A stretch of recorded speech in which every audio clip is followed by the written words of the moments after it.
Yo, what's up? It's your boy Will Motivation, and today we're talking about my advice on the #1 way for you to get started investing in real estate. You want to hear that quick?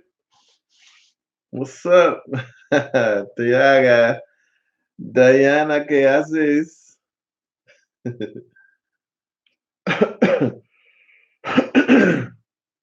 What up, people? What up? Man, I should have some background music in here. Daily Driven H2. I'll see you tomorrow, bro. We'll be in Cali. We got a secret meetup going on. For everybody that's out in Cali. Oh my goddess. What's up? Diana Arteaga is the first one in here. She gets a free t-shirt. Diana, vas a ganar una t-shirt de Will Motivation gratis. Ya ganaste. Postman 878, Sunny Dukes. Oh my goddess. Rodney Miranda, what's good? 38 Baby 2, what's up? Daily Driven H2. See you tomorrow, bro. The secret meetup spot. Let me get the address of the secret meetup spot. Hold on 1 second. I'm gonna be in California tomorrow for those that don't know. And I'm doing a secret meetup. The only people that's gonna know about it are the people that watch this live stream. So if you're in California, I'm gonna be there tomorrow. I land around 9 o'clock in the morning, and I'm gonna grab my rental car, and I'm gonna hit the secret meetup spot. It's gonna be some stuff going down at the secret meetup spot. I can't tell y'all what's happening on here, but if you show up, you'll see what's happening. So I'm gonna tell y'all what the secret meetup spot is. Now, if you come into the secret meetup, don't say what this location is. Just read the location and be there tomorrow around 12 p.m. Matter of fact, be there at 12 p.m. because I'm not gonna be waiting around because I don't know who's coming. All right, 12 p.m. I'm gonna be at this spot right here, secret meetup spot, right there. Alt key to pause the chat, then point to a message to delete it, block the user, or take over. Okay. Alt key, got it. All right, so see. Wait, see what's cracking, y'all? That's a secret meetup spot. I'm gonna keep that in my cache. But what I wanted to do tonight, man, a lot of people don't realize that I actually launched my online real estate course, and as a part of the services that I provide with anybody that subscribes to my online course, I do these live streams and I answer questions to anybody that is trying to learn how to invest in real estate. So I want you guys to do me a favor. If you're watching this live stream, take just 1 second, find the little thumbs up button and hit thumbs up for me. Because what happens is when you hit thumbs up or hit the like button, whatever you want to call it, then YouTube sees that people like the live stream, and then they share it with more watchers. But if nobody hits thumbs up, then we'll have a live stream in here by ourselves, and we might miss out on some really good questions, because the more people that come, then the more people that ask good questions, and the more we learn, right? So that's what it's going to be about. What's good? So before I start answering questions, man, I'm trying to shout everybody out. We got Daily Driven H2. We have Mr. Most Unlikely, Carlos Figueroa, Brandon Martinez Plays, Jackpot Winner Ken, Miles Schwarlaws, Postman 878. I see your question there. I'm gonna get to it. Fred Waller. Yep, got that music, bro. I'm gonna use it too. Mr. Most Unlikely to Succeed, Tony. I have to say you probably are most likely to succeed since you're on this live stream tonight. Jermaine Robinson, what's up, bro? Appreciate all the support. Diana Arteaga. Sí, hablo mucho mejor en inglés. Eddie E, Eddie I, Phil Rodriguez, Rodney Miranda, Drew Moore, and Angelo Gomez. Jermaine Robinson, what up, brother? Oh my goddess, what's good? All right, so y'all hit the thumbs up for me, man. We got 27 people in here. Hit thumbs up real quick. and then we're gonna get it cracking. So I've seen the first question come in.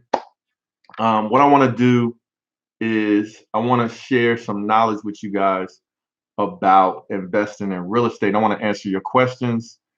And what would be tight is if I could, man, if I could show you guys my screen, man, that would really be tight. But it looks like I can't with this program that I'm using right now. But anyway, let's go ahead and have a question and answer session. Is anybody in here from California besides Daily Driven H2? If you're from California, say something in the comments because I'm gonna tell y'all where the meetup is at. All right. But look, check it out. Callie Frederick Miller, check this out, man. I'm gonna be there tomorrow at 12 p.m., 12 noon. I'm gonna be right there, 12 noon. All right. All right. So I'm gonna start reading off the questions and I'm gonna start answering those questions. So if you got a question, think about the question. As soon as I finish answering, a question, we'll talk about it. And then you can ask another question in the comments, and then I'll just go through and answer the questions related to investing in real estate. Now, if you really want to learn how to invest in real estate, I got two options for you. You can subscribe to my free real estate channel, which is Real Estate 101 on YouTube. It's real easy to find. Matter of fact, I got the URL like this: youtube.com/real estate 101. It's just like that. Easy to find. Matter of fact, I got to put the HTTPS in front of it. youtube.com/real estate 101. All right, that's the new channel. If you want to learn how to invest in real estate, subscribe to that channel. But in the meantime, let's go ahead and talk about it. All right. All right. So the first question that I saw earlier on, let me go back to it real quick. All right, so Postman 878, Postman 878 asked a good question. What he said was, do you use your cash when you flip, or do I use the bank's money when I do a flip? All right, that's an excellent question, man. I do both. All right, and I'm gonna tell you the pros and cons real quick of using your own cash versus using the bank's cash. The biggest pro of using your own cash is that it's a negotiating fact. It's like a negotiating factor. So when you make an offer to buy a house and you say you have all cash ready to go, then usually that gives the seller more confidence in selling you the house. So like if you and somebody else are bidding on a house and you guys both bid the same amount, like let's say you guys are like 80,000, you're bidding on a house, and the other guy's like, well, I'll pay 80,000 and $100 or something like that. But if you say I have a cash offer and the other person has a financed offer where they need to have a bank to close on that house, they might take your cash offer if they're smart because there's less chances that that deal will fall through. But when people finance a house and they have to go to a bank, there's a chance that it could take a long time for the bank to close and get everything ready. Or it might just not happen. The bank, anything could happen. Like the bank might deny them the loan. They could do something, change something in their credit profile, or do something like that, and the deal could fall through. And it happens a lot, actually. So if that's one really big advantage of using cash when you make an offer to buy investment property. The second thing about using cash is you can close on the house faster and get access to the house to start flipping it and get it ready to put back on the market as a rental or as a flip. So if you use your own cash, you can get the house fast. Like you might even be able to close. If you could set the appointment with the title company, then you might be able to close in 15 days or less.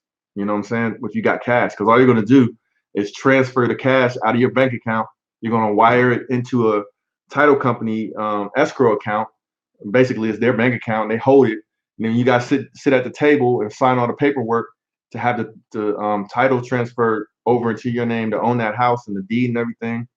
And then they transfer that money over to the seller, and then they give you the deed to the house and do all the paperwork for you. You get the keys to the house right then and there, and then you can go do your flip. Now, for me, I don't like using my own cash unless I have to, because here's the downside of using your own cash. The downside is then just depending on how much cash you have, It's always good to have an emergency fund and have cash sitting around to handle any unexpected things that come up with any of your investment properties. I like to have my cash sitting around on the side to handle any business emergencies that need money. And sometimes there's unforeseen things that happen in the rehab. So I like to have my cash sitting around to handle any unforeseen things that happen in the rehab.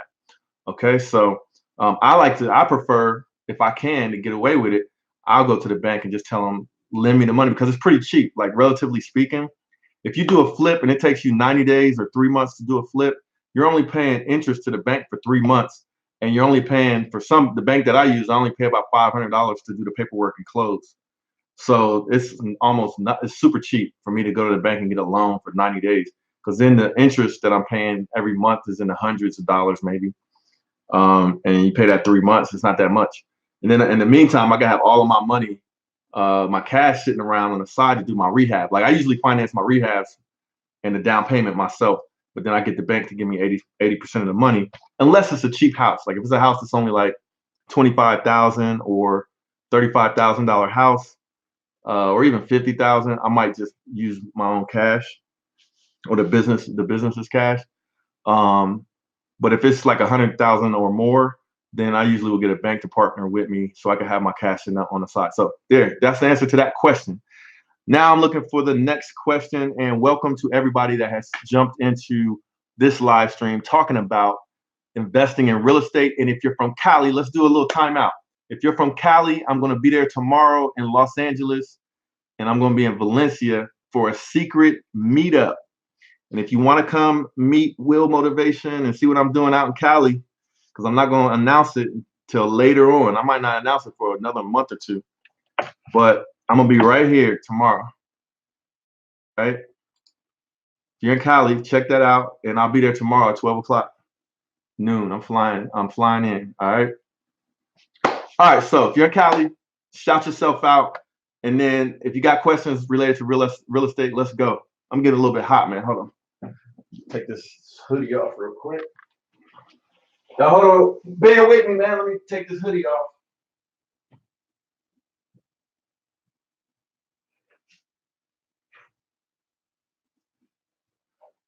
All right. Here we go.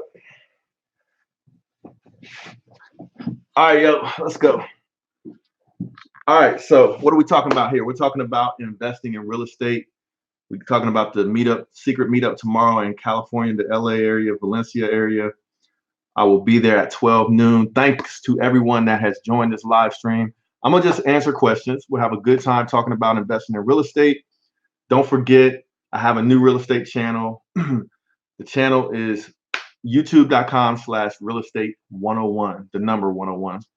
And if you want to take my online course, I am offering a launch discount for the first 50 students to take the course.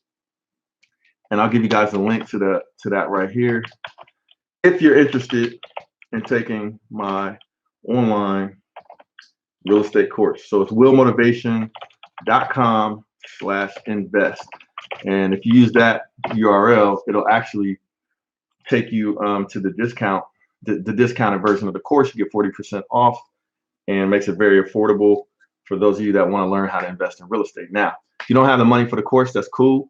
Because I love to give out free knowledge on YouTube, and we'll answer as many questions as we can related to investing in real estate. Now, if you guys got questions on entrepreneurship, or if you have questions about the Lambo or the cars or stuff like that, I'm happy to answer those questions as well. But yeah, let's go. All right, so I see a question from, what up, Sean John?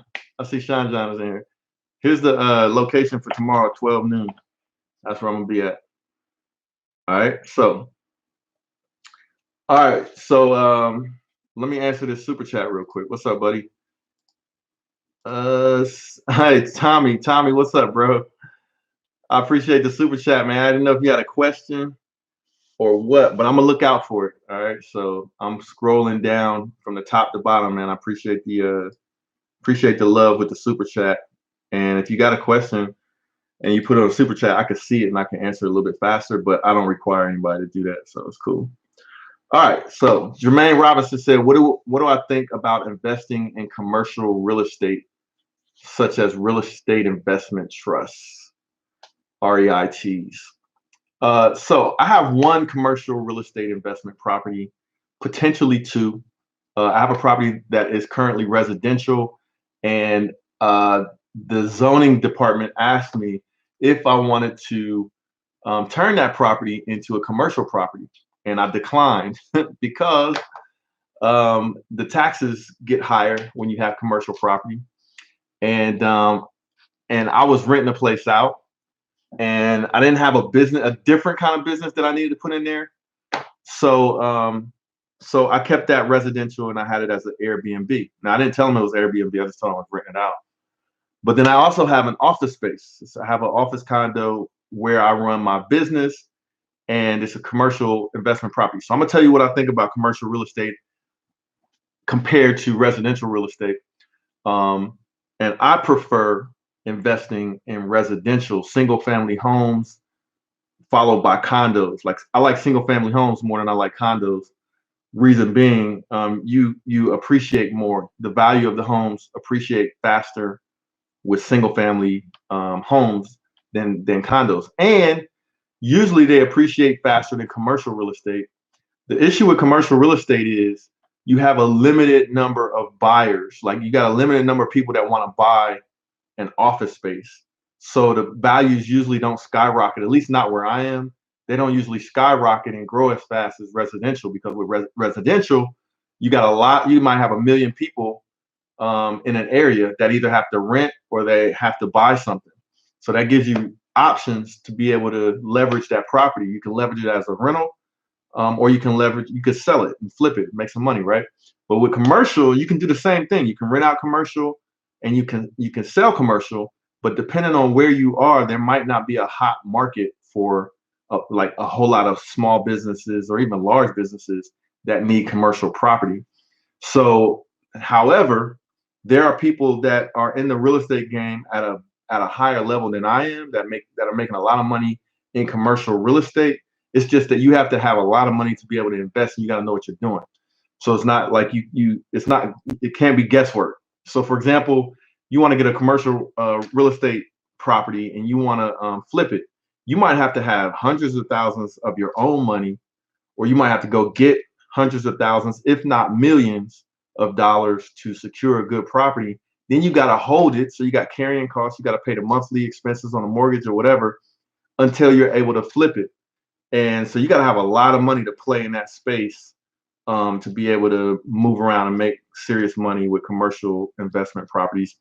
But I'm sure in every situation you get the right piece of land or the right building in the right neighborhood where somebody really wants to put some businesses, then you can make a come up, you know what I'm saying? But that hasn't really been my experience. My experience has been I've rented out my commercial real estate property before, and I made a good amount of profit on it when I had it rented out, but there wasn't a whole bunch of people beating down my door to rent it. Like I would have had to wait for a while, and I might even do it again because I still have that property. But I prefer single family homes, especially if you're a beginner, and then just study up on the commercial side before you jump into it. You know what I'm saying? And I'm not the person to tell you, all the ins and outs of that, because I only have one commercial property at this point in time. All right, cool. All right, so let me look and see who we have in here. Thank you for everybody that has joined so far. We're talking about investing in real estate. This is Will Motivation. I'm at home doing this live stream, and it is live, so my kids just walked in and they might say, "What's up? What's up?" And hey, can you guys do me a favor and hit the thumbs up for me? We got 49 people in here, 23 thumbs up. Somebody hit the thumbs up for me, man. Appreciate it. And then we're going to continue talking about investing in real estate. And I appreciate you guys hitting the thumbs up, because I see the thumbs up going up right now. Appreciate it. We got almost 50 people in here, so we are going to drop some more knowledge. All right. So Johnny Cha-Ching said, Will, can you touch on leveraging a little? I feel maxed out and I need to leverage. All right. So be careful. It's the first thing I'm going to say, because if you feel maxed out, then if you leverage yourself, then that means you're picking up more debt. So if you're maxed out on debt, then if you leverage your properties that you might have, and what it means when you're talking about leveraging in real estate, that means you're basically leveraging your credit and you're leveraging debt. So you're basically getting loans on assets that you might have. But here's the flip side. So if you feel maxed out, you might feel like you're bottoming out. Like you might feel like you don't have enough cash to do whatever it is you're trying to do, but you have equity in some properties or something like that, and you want to get loans against those properties so that you have some cash to work with. So if that is the case, before you get that cash, just make sure you have a solid plan on what you're going to do with that cash before you get it. Because if you get the cash and you don't have a plan, 9 times out of 10, a lot of people are just going to take that money and just start wasting it on, bills and things that come up in life, which is not a good plan. The other thing that could happen is you get that money out and then you have to start paying interest on it. As soon as you pull that money out and you leverage your properties or whatever you have, then you got to start paying payments on that loan, whatever you get. So if you feel maxed out right now, you're going to have another loan. You might feel more maxed out because you got another loan payment, unless you get that money out and you already have a plan. So I have leveraged my properties before. I've leveraged my current home. I got a mortgage and I got a home equity line of credit on my house. I got a home equity line of credit on a house that I paid off, where my baby's mom stays. I have a line of credit on that house and I have a payment on it. But I was able to use that money. I had a plan. I took the money off of that line of credit for that investment property that I had, and I used it to help me build Project Huracan. If you don't know what Project Huracan is, it's a house that I'm building from the ground up. And so far, I bought some land and I started building the house. So I took that money and I had a plan to build that house, and I'm gonna have huge equity in that house once it's done. So that was my plan. I didn't take any of that money and waste it on frivolous things. Now, my home equity line of credit for my current home, I have used it to buy cars and stuff like that. But then when I sell the car, I usually pay off the debt that I had in that line of credit. So you just got to have a plan and know what you're doing if you're going to start leveraging your properties and stuff like that. But if you are looking to just have more breathing room and have a little bit of money, and you got all your money in property and stuff like that, then I would just say cut down your expenses and then increase your income. Cut down your expenses and increase your income. I'm in that process right now myself, cutting down my expenses, and I'm making as much money as possible without getting a whole bunch of new loans and stuff. All right. So that's my thoughts on leverage, man. Just be careful. But if you got a plan on reinvesting in another property or something like that, you do all the numbers, then it could be a good thing. All right. So welcome to the Will Motivation live stream. We're talking about investing in real estate. Thanks everybody for joining us. Hit the thumbs up for me if you would. I'm taking questions. I'm gonna just scroll. Man, there's some good questions in here, so I don't want to skip anybody's questions before I scroll to the bottom. But if you're interested in the meetup that we're doing tomorrow, I am flying out to California in the morning. I'm going to be there at about 9 o'clock, and then I'm going to do a meetup at 12 p.m. at the following location. Right there is where I'm going to be. Got it? So if you're in the California area, you want to hang out, meet up for a minute and see what I'm doing in California, be there, and I'll have you on the video when we decide to release it. All right. All right. Frederick Miller said, "What training course materials beside the real estate investment book you recommend did you use to get started, or was there a mentorship that helped you along?" So Frederick Miller asked a really good question, which leads to why I started my own real estate investment course. You guys told me to do it, and I finally did it. And if anybody is interested in taking my online course, you can do that. It's willmotivation.com/invest. Here, I'm gonna put the link right here. So that's my online course with the discount if anybody wants to take it. But the thing is, I bought a course a long time ago, and I mostly bought it from my wife at the time. It was like CDs, and I saw like some of those late night infomercials, and I was like, man, it would really be nice to have that extra income coming in and by investing in real estate. And it just looked like a good thing to do. And then I saw all the testimonials of people that had took this course and they started having investment properties and they started doing flips and stuff. And I was like, you know what, this will be kind of good if I can get into this. And I had 2 little kids at the time, so I bought the course. I think it was like $500 or something like that.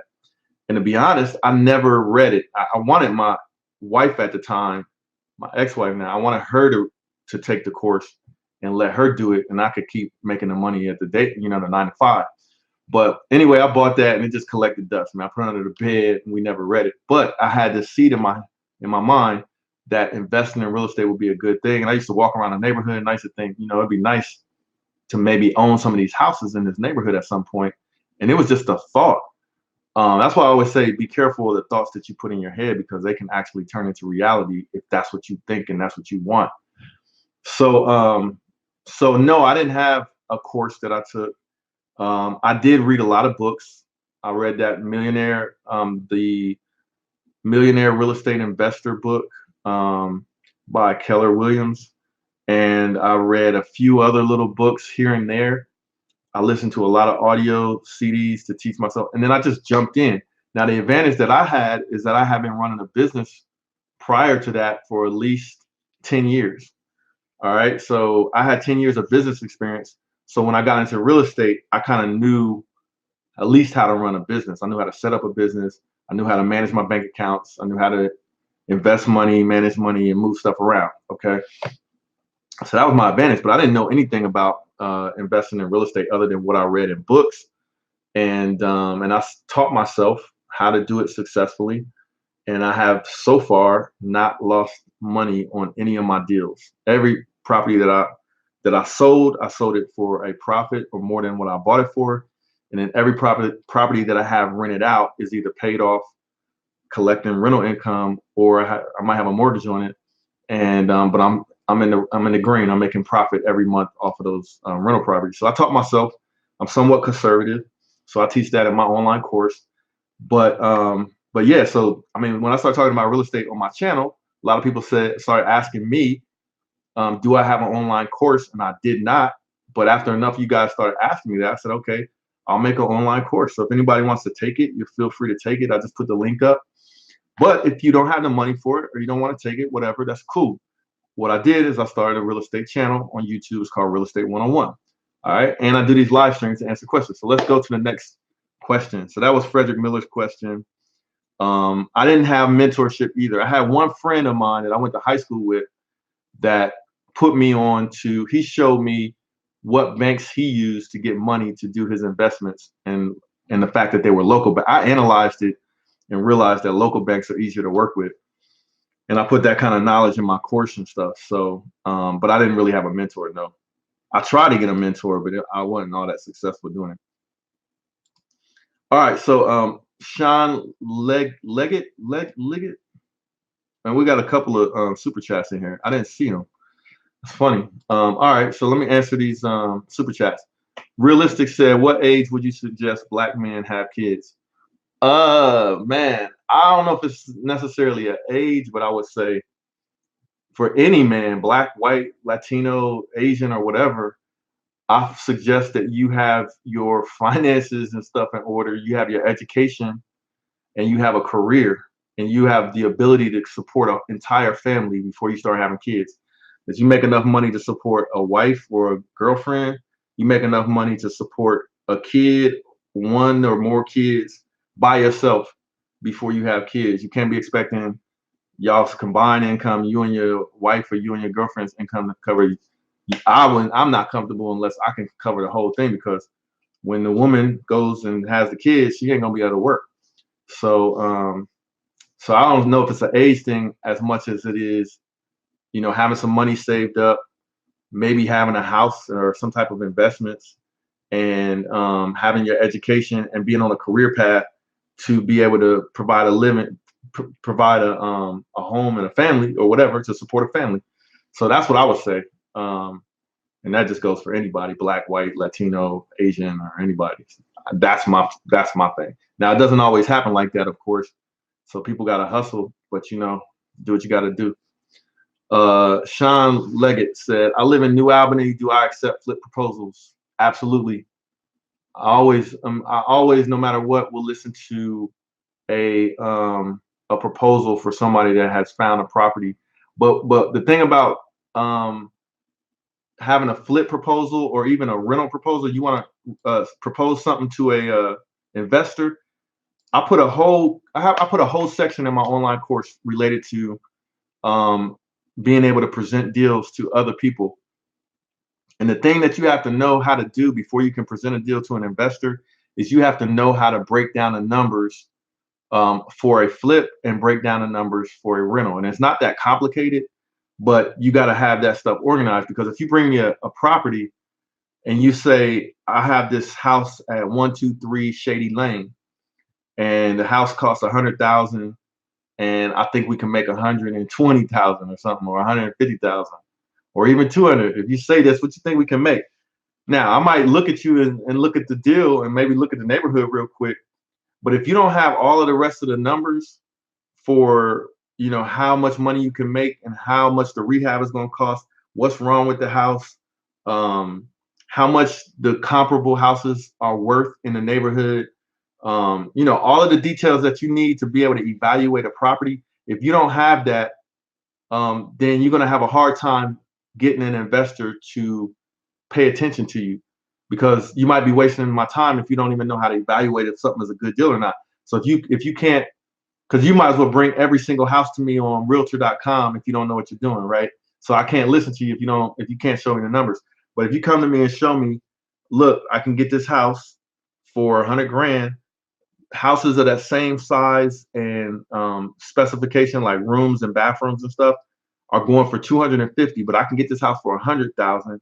These other houses are going for 250. It only needs $25,000 worth of work because I went in there, took pictures and video of the plumbing and all this other stuff, and you did your due diligence.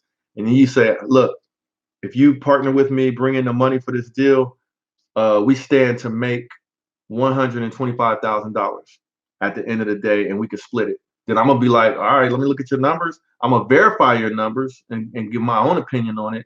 But I would be like, all right, let's do it. You know what I'm saying? Boom. But if you come to me and just say 125,000 is the cost, no, 100,000 is the cost of the house, but other houses in that neighborhood are going for 150,000. That might not be enough for me to take you seriously. You got to show me the rest of the deal, like, and all the numbers that you pull together, and what the split is going to be if we do it. And if we do the deal and I'm the one financing it, then my name is going to be on the deed and everything if I'm financing the deal. And so we both going to have to trust each other, right? We'll have a contract and all that kind of stuff.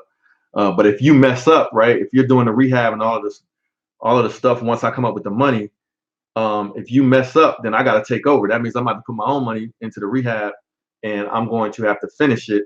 So, then it would end up being defaulting to me like I'm the bank. All right. So that's how that works. So yeah, I accept proposals for flips, and I don't accept proposals for rentals, like joint rentals. I don't want to do that. But like if somebody brought me a rental and said, hey, this will make a good rental, and they just want me to pay them for that service of bringing me a house, then I would consider that. All right. So, all right. So next question. Thanks for everybody that has tuned in thus far on this quick chat about investing in real estate. My name is Will Motivation. I'm sure probably most of you guys know who I am. Those of you that are on the West Coast out in California, I'm going to be there tomorrow. I'm flying into LAX at 9 o'clock.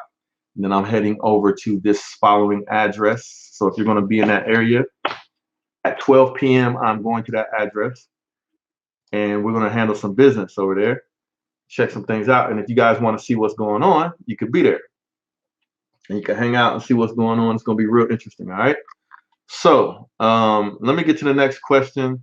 Anybody that's interested in learning how to invest in real estate, here is my online course. It is willmotivation.com/invest. And that's my online course. A lot of people ask me to do the course, and now it's ready. And the cool thing about it is if you take the course, then I will answer your questions as you go. So if you ask questions, for a certain lesson or a certain topic, I get an email and then I go in and answer the question. So anybody else that has asked questions in the past on that subject or on that video in the course, you'll be able to see those questions and those answers, and you'll be able to ask your own. So yeah, so that's for any of you guys that want to take the course. And if you don't want to take the course, you can go subscribe to my free real estate investment channel on YouTube. It's Real Estate 101. All right, so let me see what other questions we got here. Oh, by the way, hit the thumbs up, man. We got 55 people in here and 38 thumbs up. I'm gonna watch. We got 38 thumbs up. Somebody hit thumbs up. Let me see the number go up. I'm gonna count it. All right. Hit thumbs up for me. Let's see what happens. All right, 39. Somebody else, 42. I appreciate y'all, man. Y'all are about business in here. All right. D Moss, what's cracking? Got my brother in the chat. Let me make D Moss a moderator. So if y'all act up, D Moss can can moderate. All right, so here we go. All right, let's see. The next question. So if anybody has a question, make sure to ask the question. Somebody said, does anyone know how to delete search history on iPhone? My wife is gonna be on soon. Yeah, that's funny. I can't help you with that, bro. All right, so Gregory Anderson from Cleveland said, my name is Greg, I'm from Cleveland. My question is, how much do I have to have saved up to start investing? All right, I get this question a lot, man. I get this question a lot, and there's a lot of different answers to this question. But let me try to just give you I don't want to give you like a riddle for the answer. So you're asking me, how much money do you have to have saved to start investing? Here's the deal. It depends on how much houses cost in your area. It also depends on what your credit looks like. So if you got good credit, you got good income, and you go to a bank and you can get a loan, then a lot of times you can get a loan and your down payment, like if it's your first house that you're going to buy, your down payment might only be 10% or 15%. If you're an investor and you've done a few homes, you got a few rentals, then maybe your down payment is going to have to be 20%. So 20% of what? That's why I said it depends on how much houses cost in your area. So let's say you find a house in your area that costs $100,000. If you get an investor loan, you go to a bank, like a small local bank in Cleveland somewhere. Excuse me. If you get a loan from a small bank in Cleveland somewhere, like a local bank, okay, I see you, Tommy. I'm gonna answer that in just a second. So if you get a loan from a small local bank and they give you, and you have a house that's $100,000, they might give you 80% of the money, and you got to come up with 20%. So 20% of $100,000 is $20,000. So that's how much you would need to get access to the house. However, once you get the house, you're still going to have to pay for the renovation to the house and any costs associated with owning that house. So you might need to have more than that 20,000 because you might have to do 10,000 in repairs to get it ready to rent. So you might have to have 30,000 in total. It just depends on the situation, because you might buy a house that all you got to do is go in there and paint, and you just need a few $100s worth of paint, and you go in there yourself and paint the house and clean the carpet and get it nice and ready to go, and you do the landscaping yourself, and you put that house on the market for rent, or potentially you could fix it up yourself and put it up for sale. But the answer to your question, it just depends on the cost of the house. Like I did an example video of a house that I bought that cost me $35,000. So in order for me to get that house, all I needed was $7,000 to get the house, and the bank gave me the rest of the money. So 7,000 is 20% of that 35,000. All right. So in that case, all I need is 7,000 to buy the house, and then whatever money you need for the rehab. In that particular house, I put in probably $10,000 worth of rehab, so it'll be a $17,000 investment. However, the house is now worth over $100,000. So, do the math. Now, if you don't have, if you do not have thousands of dollars in the bank. You don't have 5,000, 10,000, 20,000. What you can do to invest is you can either get a loan, like a consumer loan, not an investment loan. You can get a regular loan and get a lower percentage. That's like if you're a homeowner, you're going to live there for a while. If it's your first home loan, you buy the house, and then your percentage that you might have to pay can be lower. The other thing is, if you don't have any money, you can get to know investors. So you can start hanging out at the real estate investment group meetups and stuff like that. Look for them on the internet in Cleveland. And you can find investors that have the money. But sometimes a lot of investors don't have time because they make their money doing other things, but they like to invest in real estate. So you can hook up with an investor that has money. You can learn how to find deals and evaluate deals, and then present those deals to the investor in exchange for a percentage. But you're going to have to not only bring the deal, but you're probably going to have to do the work, or else the investor is going to be like, what do I need you for? I'll take the deal myself, and they can run off with that deal. All right. So now, if you want to invest, I would recommend you take my course, because then you can not only going to get everything, all of my knowledge, but I'll answer your questions. If there's something short that you don't understand or whatever, that's what I'm here for. All right. So I'm going to answer Tommy's question. So Tommy, let me find the question, bro. Let me look up here in the notes. Tommy. All right. So Tommy said, Will, could you scroll up and see my comment, please? I'm asking, when is the right time to pull equity out from a home? I paid $103,000 and put 45 into the home. I think it's around 190 now. All right. So for me personally, I don't pull equity out. It's the same thing about the guy who was asking about leverage.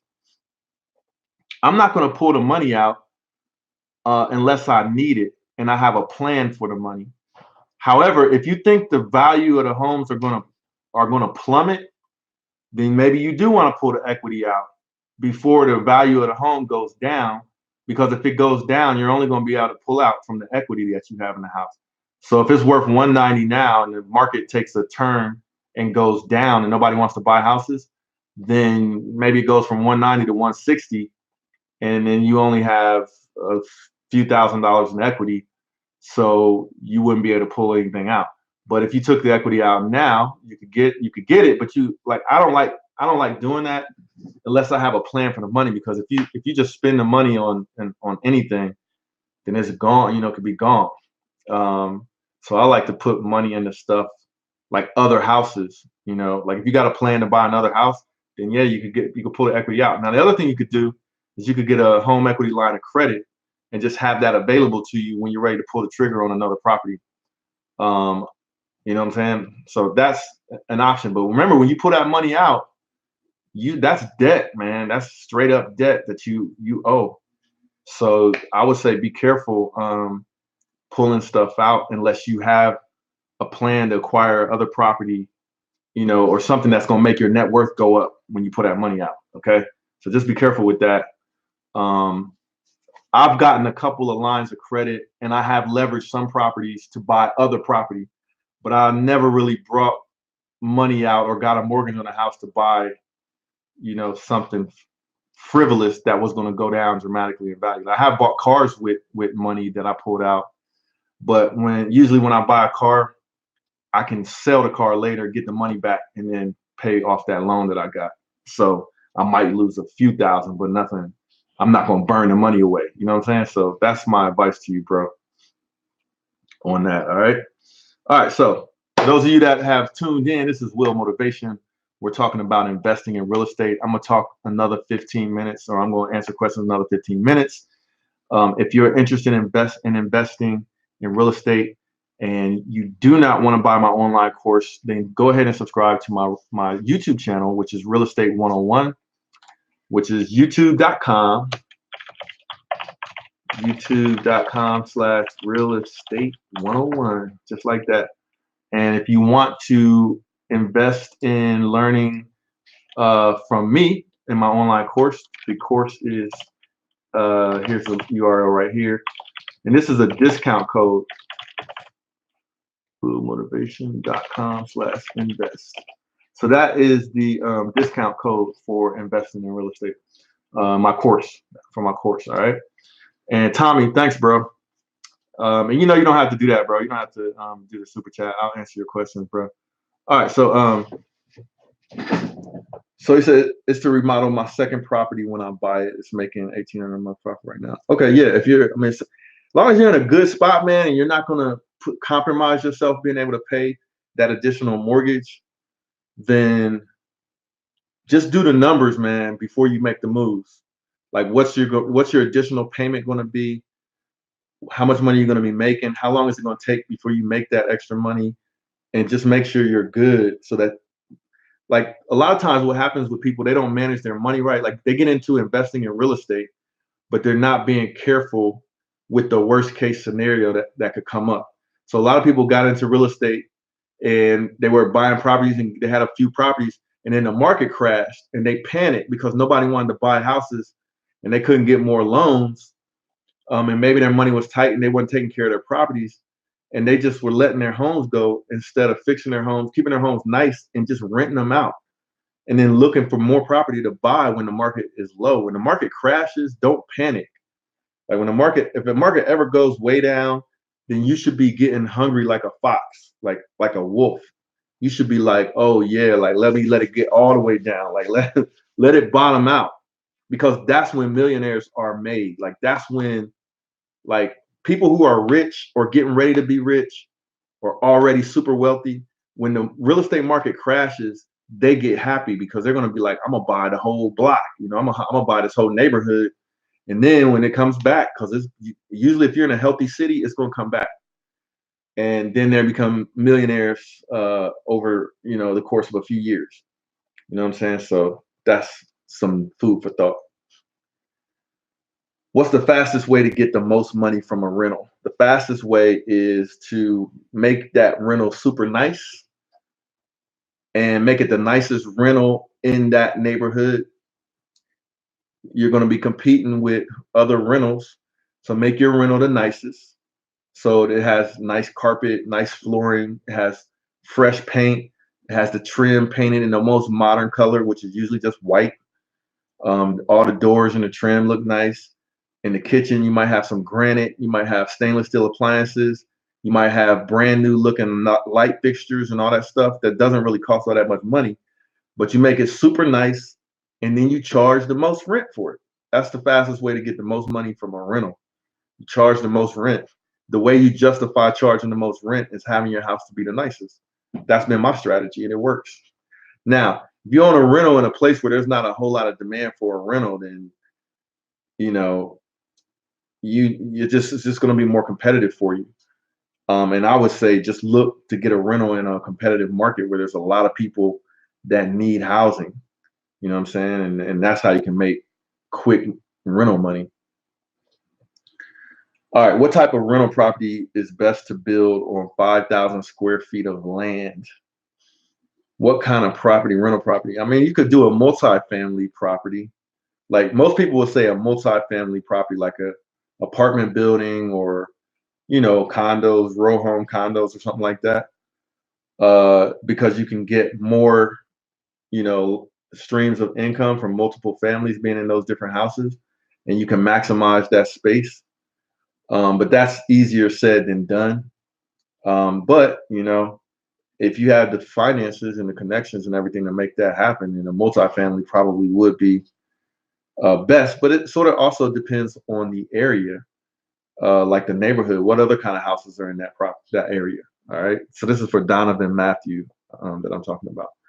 So I would research the area and see, like, if you get on Zillow and look at rental property prices, look at what properties are in that area where you have that land and what they're charging for rent. Look at the most expensive house that's being rented out, or if there's like an area that has a bunch of rentals, like a bunch of apartments or something like that, do the math, see what they're charging, man, and then you may be able to do it like that.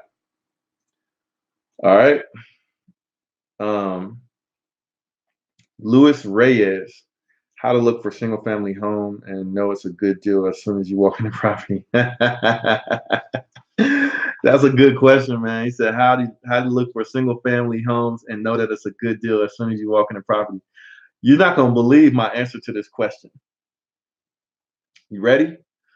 How do you know a property is going to be a good deal as soon as you walk into the property? Most people walk into a property and they think like a consumer, not like an investor.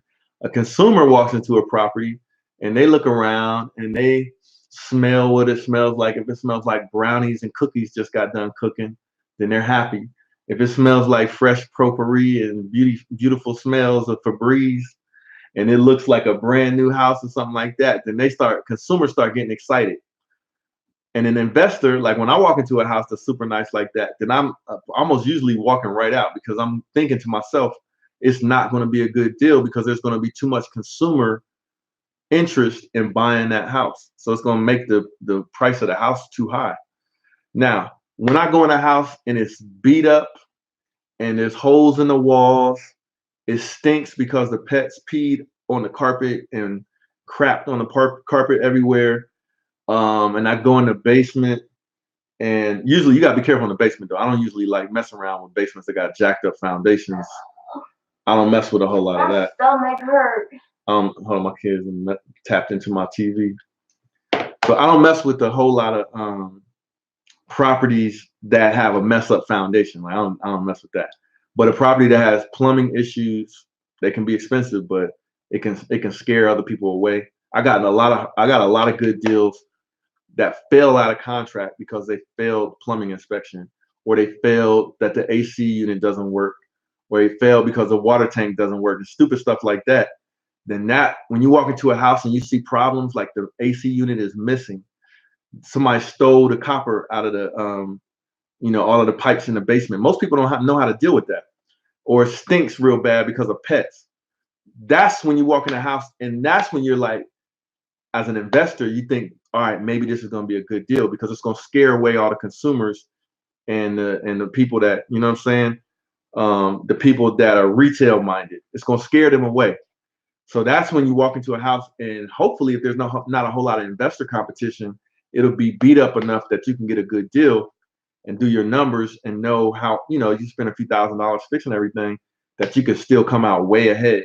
So like Tommy just said, you could buy the shittiest house in the block. You know what I'm saying? But the block, especially if the block is nice, like if you're in a neighborhood with a lot of nice houses and there's this beat up garage looking house, that's the perfect one. Like that's when you know. And you hopefully there's just not a whole lot of investors competing with you. You know what I'm saying? All right, so that's the answer to that question, bro. You want those houses that scare people away so you can get a good deal on it. Especially if it's superficial cosmetic stuff. The most expensive stuff you got to be careful with is basement foundation repairs and plumbing, underground plumbing. If it doesn't have issues with those types of things, usually like electric, you usually don't have a whole lot of problems, at least in America. Not a whole lot of problems with electric. Drywall stuff is easy. Fixtures and trim and cabinets and countertops, all that stuff's easy. Landscaping, that's easy. Windows, that's pretty much easy. That's just carpentry work. But when it's plumbing and foundation, that's where you gotta be super careful. All right. All right. So I'm looking at the questions here. Michael Smith said, "Do you have a particular area that you invest in properties?" So Michael Smith, I'm in Columbus, Ohio. It's a really good market because there's a good job economy here, and there's over 1 million people in the area, like in the metropolitan area. So it's a real healthy market.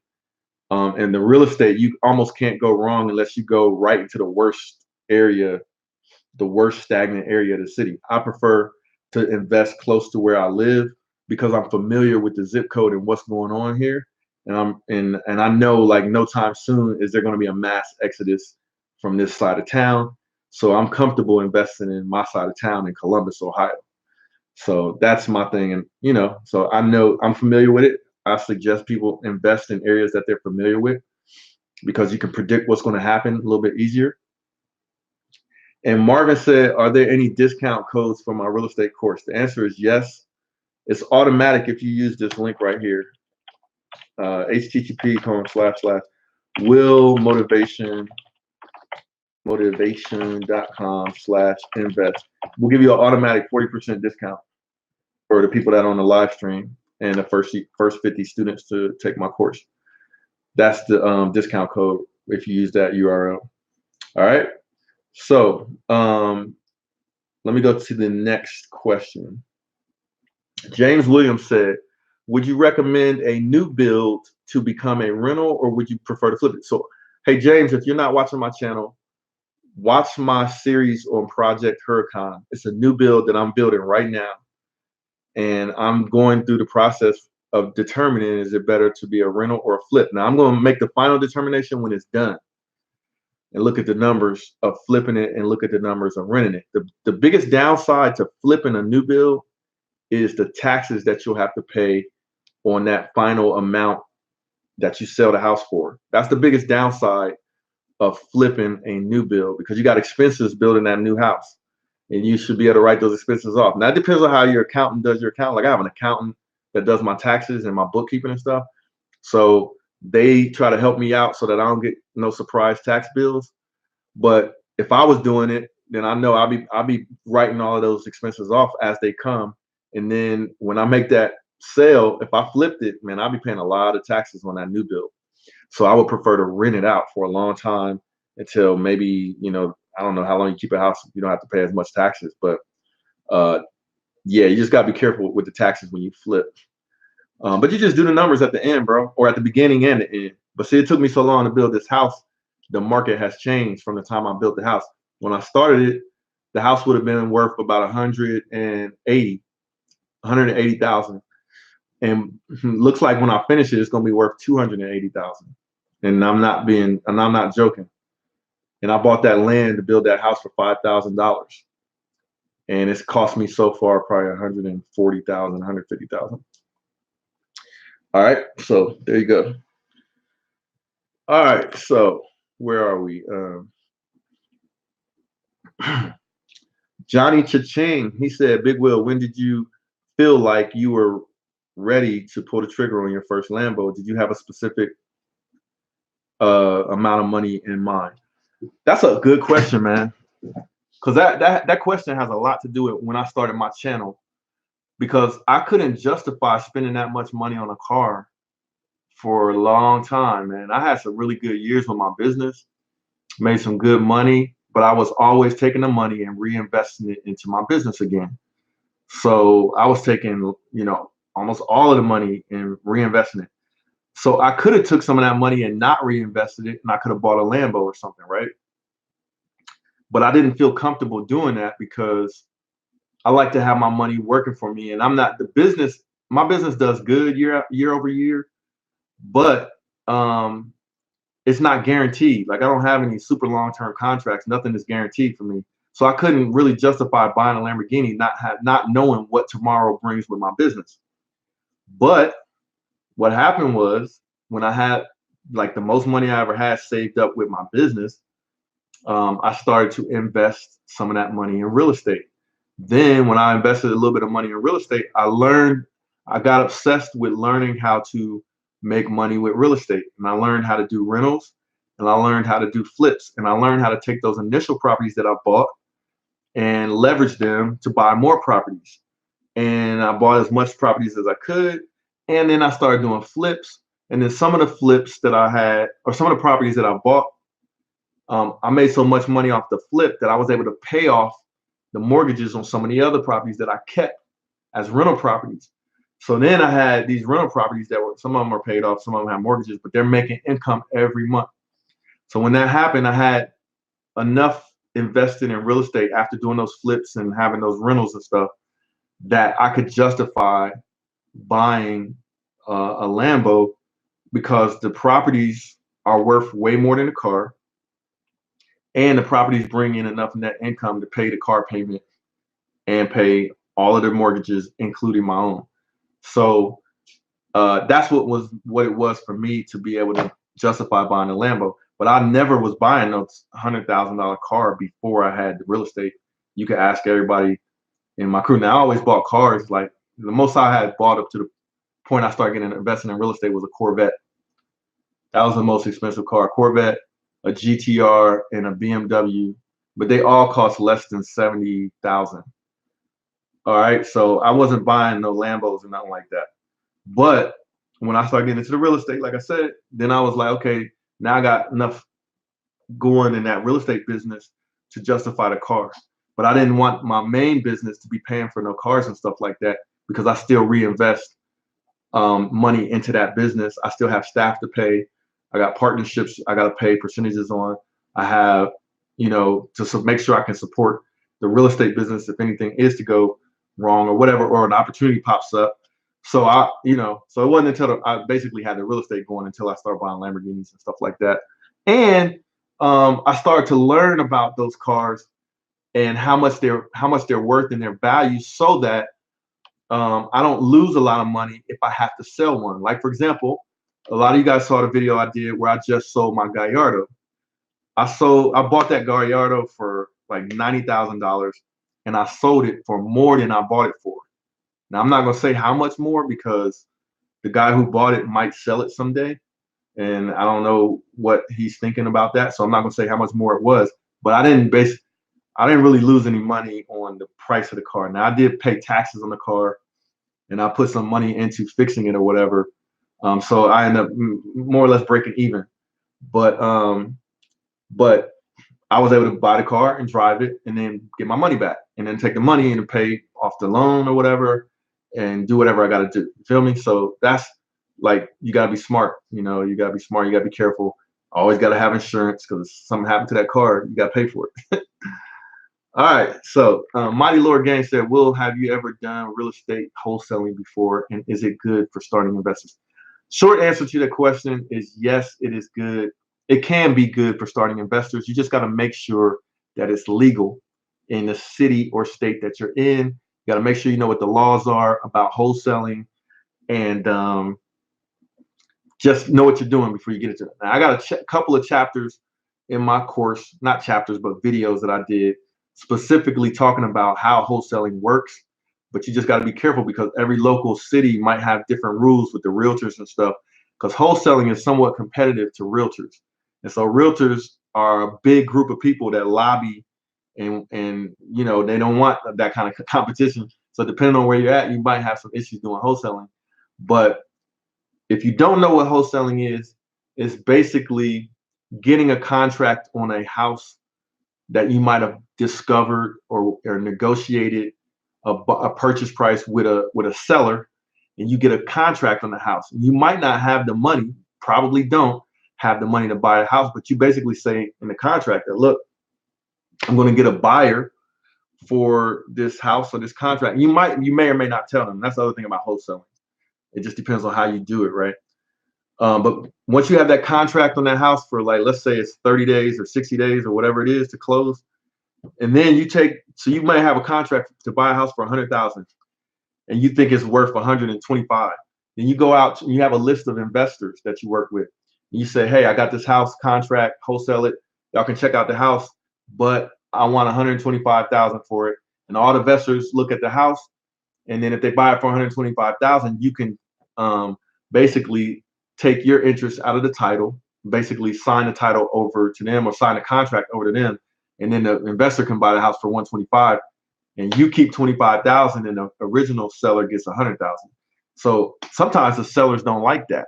So you got to be careful. Like, they got to, you just got to be careful. And sometimes in some cities, you might have to be a realtor to do, deals like that, because it's almost like getting a commission. So I don't know all the legalities behind it, and no, I have not done wholesaling, because me personally, if I find a good deal, then I want to do the deal myself. You feel me? Or I share it with my friends. You know what I'm saying? Like, I might do the financing, get my friends to help me rehab it. We all make money off of it. That's what I prefer to do. All right. But yeah, it can be a good way to start if you don't have money, but you just got to know what you're doing. You got to study up on it, figure out who I think Dean Graziosi is like the wholesaler guy. You can check him out. But, I have some information in my course about it, but I prefer to make money off of flips and off of rental properties, buy and hold. All right. All right. So what's the best part about having a Lamborghini? My nephew, what's up, bro? That kid Dia, what's cracking, Dia? The best part about having a Lamborghini is the feeling of accomplishment I feel like I achieved a lifelong goal of something that I'm really passionate about, which is cars. I love cars like they are art. So I feel like I accomplished a lifelong goal being able to get the Lamborghini. So I feel good uh, with myself by having that Lamborghini. The other thing about it is that when you have a Lamborghini, people tend to look at you and people tend to listen to you. I don't really like for people to look at me so much because I'm not that guy. But the fact that they are looking, then I try to figure out some way to do something good with that attention. So when people look at you, they want to know who you are. They tend to listen to you. So if people are going to listen to you, you might be able to tell them something good. So I like to be able to tell people something good because I got a Lamborghini and they're listening to me and they might trust me or believe that I know what I'm talking about. So I'm able to leverage the Lamborghini to help people. So that's another thing I like about my Lamborghini Dia. All right. That's the best thing I like about it. All right. But it's fun to drive it and all that good stuff, of course. And it's just been a lifelong dream of mine and happy that it was able to happen. All right. So thanks, Dia, for the question. That was a really good question. Dia is my nephew, by the way. Shout out to Dia Moss. Tommy, how much is my course?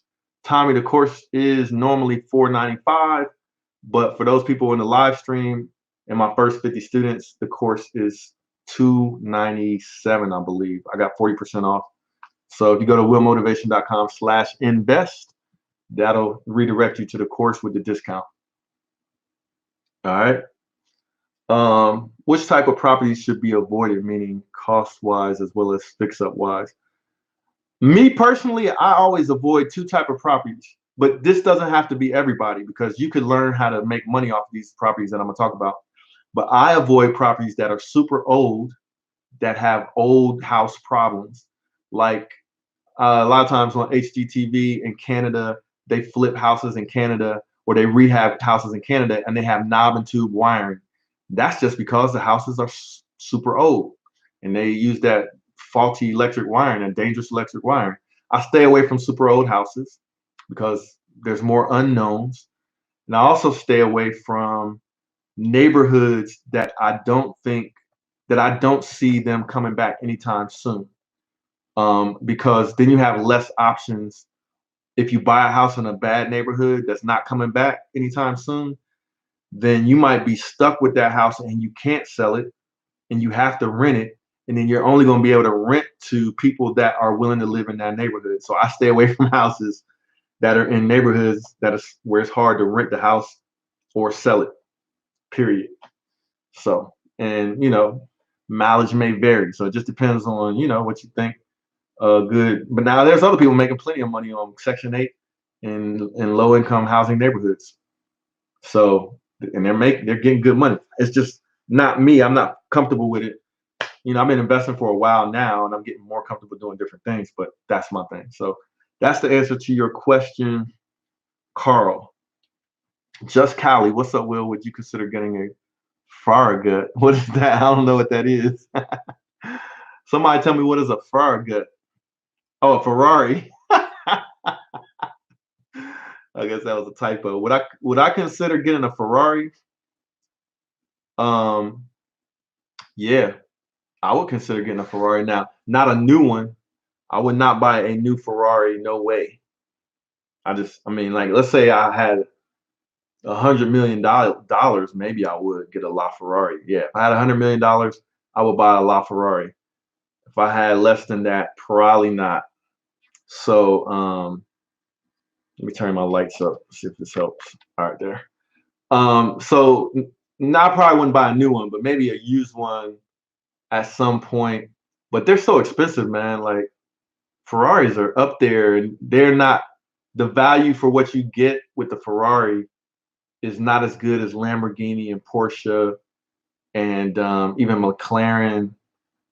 You know what I'm saying? So I don't have like a Ferrari on my radar at this point. All right, Shane in West Palm Beach said to maximize most profit monthly is a 3 to 6 unit multifamily condo or single family home better for first time investing. You got to be careful with that because if it's a multifamily, you might have more to deal with as a first time investor. You know what I'm saying? You're gonna have more tenants you got to deal with, potentially more repairs you got to deal with from people messing stuff up, and potentially could be more expensive because it's going to be bigger for a 3 to 6 unit multifamily. However, it could keep you busy for a while where you wouldn't have to keep buying a whole bunch of houses, and you could make good income off of 6 units, 3 to 6 units. You could be making more money in the long run. But the challenge though with multi-family real estate is this. If you buy a single family property, you might not make as much money every month, but let's say you have an emergency and you have to flip that house. You had it as a income property and something happened and you need to sell it, or you at least want to have the option to sell it. If it's a single family home, you can fix it up nice and sell it. Usually people don't have too much problem selling single family homes in decent cities or neighborhoods, right? You can fix it up and sell it as an option. If you got a multi-family home, usually the only people buying multi-family homes are who? The only people buying multi-family homes are investors. And what do investors want when they buy a property? Investors want a good deal. So you got less people that you can sell a multi-family investment property to, and the people that you're selling it to always want a good deal. So it's harder to, you know what I'm saying? It's going to be harder, potentially harder in a down market to sell that multi-family property. Now, if the market is good and you're in a good area where there's a whole bunch and that's all there is multi-families, then you're probably good. Like a big city where all there is row homes and multi-families, then that's probably just normal. But in a city like where I'm from, there's not that many multi-family. There's some, but not, people love single family homes. They appreciate faster, they go up in value faster, and they sell faster, and they rent faster. So just look at your market, man. Your market can tell you, and just knowing not to bite off more than you can chew as a first-time investor. But it could be good, man. You can make almost anything work. You say you're in West Palm Beach, that's a good area. Like you could probably make almost anything work down there. Just be careful like with the hurricanes, like in the weather and stuff down there. Like that's another thing, like insurance. Like what's the insurance gonna be on that? Do all your numbers, man, before you make any moves. Chris Cross said, I'm giving day trading a start for investing. I don't have enough cash for real estate. Well, if you don't have enough cash for real estate, just get the knowledge, because the market could change and houses could get cheaper. The other thing is, if you got the knowledge and you know how to evaluate a property, then you could present a deal to an investor and you guys both can make money off of it, even though you don't have the money to put in. If you have the knowledge and you can present a deal, then you might be able to make money that way. So that's in my course as well, man. You can learn it. Day trading, you can make money, but you just, with real estate, you can control the outcome. You can make a house nice. You can fix on it. You can pick where you want the house. It's not rocket science. With day trading, you don't know what them companies are going to do. And you're just looking off of the graph history and projections and taking a guess of what's going to happen. So, but I wish you the best of luck with that. I did it before and I made money and I lost it all. You know what I'm saying? It was just gambling what it ended up being at the end of the day. High Roller Sweet said, what up, Will? I remember past video you did with your friend who has 300 properties. Does he use a management company or does he do it himself? He does it himself, man. And he didn't have 300. He had a little over 100. Now he might have like 100 to 200 properties. And now there was another guy that does have 300, but he wasn't in my video. I was just talking about him. And they both own their own real estate company and they manage their own real estate company. The one guy who's bigger and has more properties, he has a whole business, like a whole building of people that work for him that do all of that stuff. And it's funny because almost every time I come back from Florida on the airplane, he's on the plane with me. It's funny as I don't know what. I'll be in my seat and then I look up and here he comes passing by. It just happened like a week ago. And then it just happened like a month ago, the same dude. So something is telling me I got to get in touch with him. He also owns the Lamborghini Huracan, coincidentally. And we had the same kind of truck because I bought my truck off of him. That's how I met him. It's funny. All right, man. Let me see what other questions we have. I've been on here for about 1 hour and 15 minutes. I want to make sure that if you really are serious about investing in real estate, that you consider taking my online course, because I did it for you guys that subscribe to my channel, that asked me, how do you get the cars? And I told you guys real estate. And you asked me, do I have an online course? And I said no. And you guys said, are you going to do one? And I said, yes, I'll do it. I took all my free time in 2018 and I did the online course. The online course is ready, and you can invest in it. You could buy the course. It's very thorough. I'll do a video showing you guys what's in it if you don't, but you can go to the website and check it out. I'm gonna give you the link right here. That's it right there. If you click on that, it'll take you to the online course with a discount code. But you do not have to buy the course. Like, I'm not here like one of those people like desperate to sell an online course or to sell a product. But I did spend the time doing it so that people could learn. And people ask me to mentor them all the time. People ask me to help them all the time. And okay, if you're serious, then go ahead and buy the course so that you're being serious with yourself and you invest in the course. You invest the time to take the classes and learn the stuff that I'm putting in there. And then you can ask me questions. And every time somebody asks a question, I get an email, comes right to my cell phone, and I go in and answer the question as soon as I got a minute. Usually less than an hour. I usually answer the questions on my course. So now, if you don't have the money, just subscribe to my real estate channel on YouTube. You know what I'm saying? Not everybody has, $297 or whatever it is for the course.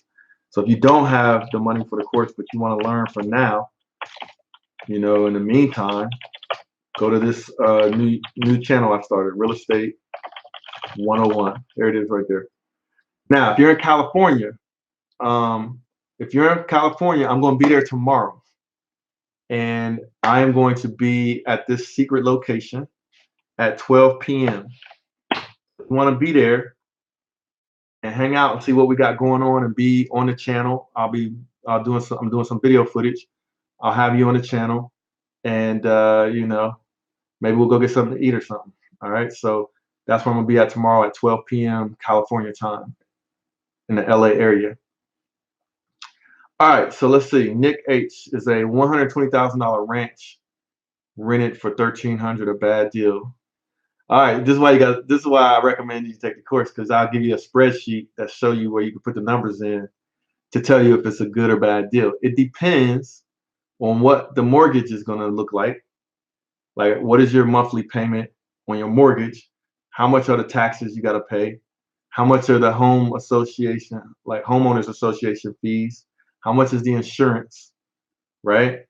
And all of that stuff, I'm going to guess that that's not enough money for me. I like to make at least $300 or $400, $500 a month after all my expenses.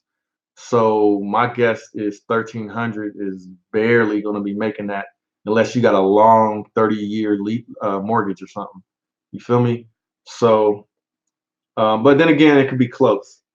So, but I'm guessing for $120,000, you need to be making $1,400 or $1,500 a month or something like that. Of course, I bought houses for cheaper than that, and I'm getting more than that. But see, I'm real picky. Like, I don't like taking a loss ever. Like, that's not going to be my thing. So nowadays, that might be a good deal. You gotta just look at the whole thing. Now here's the more important thing. If you buy that house for $120,000, how much are the other houses in the neighborhood?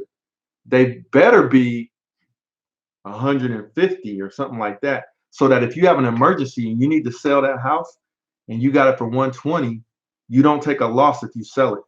You feel me? Like, you make your money going in when you buy the house. You get a good deal. Don't just buy a house like retail, like a consumer, because if you have to sell it, man, you could take a loss and you be swearing at me, mad that you invested in real estate. And so, like, I say you gotta, like, not only make money on a rental, but make money in an emergency case where you gotta sell it. And I've had to do that before. Like, I bought a property one time. I moved out of my house into another new build retail house. I paid retail for it, and I changed my mind and wanted to move back here. And because I paid retail for the house, I was afraid I was going to lose money because I didn't get a great deal on it when I bought it. But what I did is I put hardwood floors in it, I put granite countertops in it, and I made it real nice. And then I sold it for a little bit of profit and about broke even. You see what I'm saying? So But the average person might not think to do that. Might just take a loss, like. But so that's my advice to you, to Nick H. All right.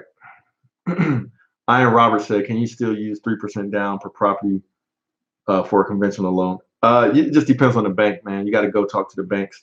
Every bank might do something different depending on your credit profile or your your income.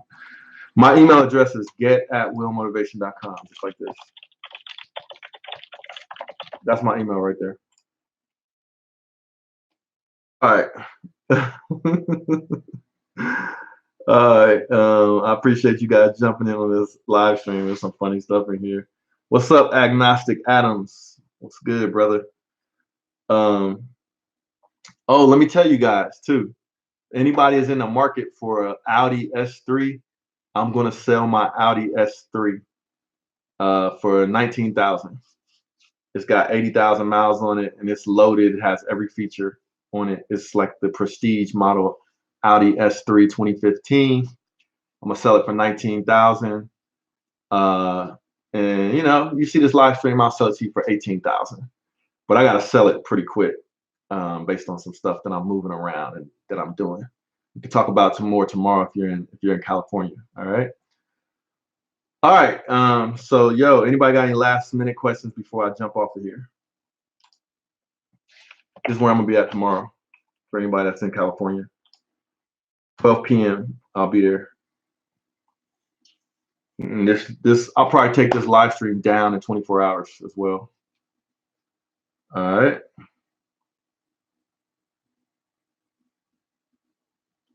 Oh, Lance Fisk asked a great question. He said, "You ever put in a really offer on a property and was shocked that it was accepted?" So basically, his question is, did I ever put in a lowball offer and I was shocked that it got accepted? The answer is yes. When I first started getting involved in investing, when my realtor Rich told me that I could offer whatever I want and I'm going to know the next day if I won the auction or not, I was not no dummy. Like I've been in business for a long enough time to be able to figure stuff out quick.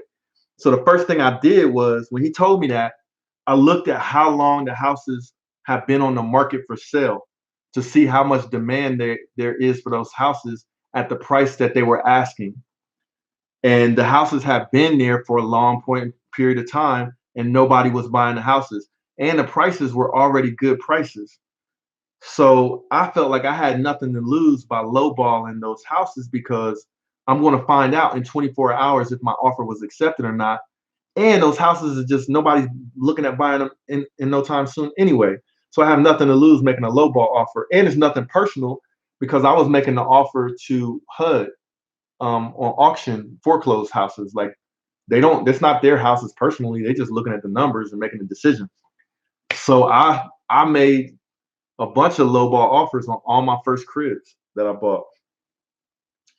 The first 4 houses that I bought was, one of them was 25,000, one of them was 50,000, one of them was 35,000, and one of them was 90,000.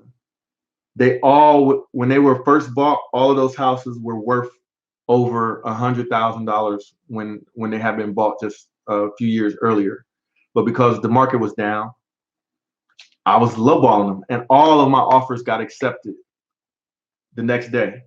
So yeah, I was like, really? Wow. Like, I'm in business now. Like, and but the market was down and everybody's scared to buy. So you got to take advantage. Like, so if you ever see the market crash and people start, the news start talking about how bad the economy is and the houses market is down, then that's when you should be getting excited as an investor. All right. All right. And Tommy, you wanna buy the S3? Come on, man. You can check it. Come check it out. Yeah, you can drive it. How to launch a YouTube for real estate advice? Just do it. Get a camera, start recording, and just do it. And get better over time. That's my advice. Just do it, man. And don't pay too much attention to, if you don't get traction right away and you don't start get thousands of views right away. Just keep going and keep trying to get better. look at what other people do and try to mimic the things that work and do, but be yourself. The discount will be active. This is Blue Cousin said, how long would a discount be active? And does the course have a time limit? No, once you buy the course, you can have access to it forever after, including everything I do to update the course. So there's no time limit on the course. The discount will be active until 50 people. It's for the first 50 people that sign up. Right now, there's probably about 25 in there. Yeah, real estate student. I have 30K and a 750 credit score. Can I get? Yeah, you can get in the game with. Yes, you can get in the game. But before you get in, better watch all my real estate videos. So you got some idea, read some books on real estate, and consider investing in them. You got 30K, you can spend 290 bucks for a course that's going to either make you thousands, maybe millions, or save you thousands, maybe. You know what I'm saying? So get knowledge, whether it's my course or somebody else's course or some books. Get knowledge before you start messing around, losing money, wasting money, or doing unnecessary things. Get knowledge. You know what I'm saying? But yeah, 30K, you can definitely you could find a property for 100,000, pick it up for 20,000 down or less, and have money to rehab it, and then either flip it or rent it. Now, I recommend to people who are just getting in the game and your money is kind of tight, like 30,000 is you just getting in the game, because if that's all you got, you might spend all of it on one property. So I recommend you do flips when you get started, because you learn how to do the rehab, you learn how to do the numbers related to that, and then you can make some money real quick. Like 90 days, you should be in and out of a flip. Make your money, turn that 30 into 60, and then do it again. Turn that 60 into 90, and then do it again. And then you got 150,000. Then you buy a rental property for 30,000 of your money and get a mortgage and rent it out, and then start making the long-term money. Then keep doing flips till you get more, and then buy another rental, and then build it up. But always have some money. Always have some money on the side for like anything that can pop up that could happen with the real estate or anything, so you don't have an emergency. And if you do have an emergency, buy a house at the right price, so that if you got to sell the house, you can make some money off of it and get out of it, and then handle your business, and you didn't have a bad experience with real estate. What happens is a lot of people buy a house at retail prices, and then you got to sell it for whatever reason, and you can't make any money off of it, and you take a loss, and then you had a bad experience with real estate. And when in that situation, you should have rented it. But before you bought it at all, you should have evaluated the market to see where you bought the house. Is it a good place? Can you rent it out? Can you flip it? Can you get a good deal on it? Be smart. All right. I don't have a real estate license, Jarvis, so I don't. As an investor, you don't have to have a real estate license to buy property and sell property, like to put property for sale. You got to have a realtor's license if you want to list something on the MLS and actively go out and represent people in a purchase or in a sale. You got to be a realtor for that and have a real estate license. Now, with the knowledge that you learned getting a real estate license, I'm sure you could probably be a better investor and stuff like that, but it's not required. I appreciate the super chats, Tommy, man. That's good looking out, man. It shows me that you're serious, bro. It shows me that you're serious. You usually get out of something what you put into something. So I appreciate that. And I'm about to be out. It's Friday night. I appreciate y'all coming in, spending some time with me on Friday night. I hope some of the knowledge that I shared was helpful. And like I said, I'm going to be in California tomorrow, 12 p.m. And like I and Mr. Moss just said, take advantage of the real estate course discount. It's not going to be around forever, the discount at least. Here's the link.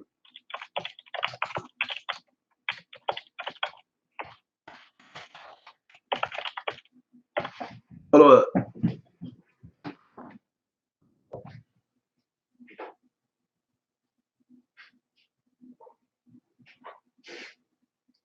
All right, so yeah, had to take a little break there. I've been talking too much.